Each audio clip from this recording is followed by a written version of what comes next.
সবাইকে আমার পক্ষ থেকে হাজার হাজার সালাম। সবাই এবার ধানের শীষে ভোট দেবেন, ধানের শীষকে এবার নির্বাচিত করবেন। এই সবাই চুপ, সবাই চুপ। আমরা চুপ থাকেন। আমাদের নেতা কি বলেছে? আমাদের নেতা হাজার হাজার সালাম দিয়েছে। তার মানে কি? হাজার বার উত্তর নিতে হবে। সালামের উত্তর নেওয়া ওয়াজিব।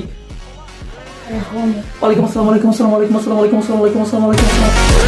সবাই মিলে করি কাজ। কি সবাই মিলে করি কাজ? ইস, ভুলে গেছি বলেন কি কমু। কি গর্ব নতুন বাংলাদেশ। ভালো কিন্তু না। এই থামেন, এই থামেন, থামেন থামেন থামেন থামেন থামেন। এখানে যারা এই কাজগুলো করতেছে তারা কি জানেন? কি গুপ্ত।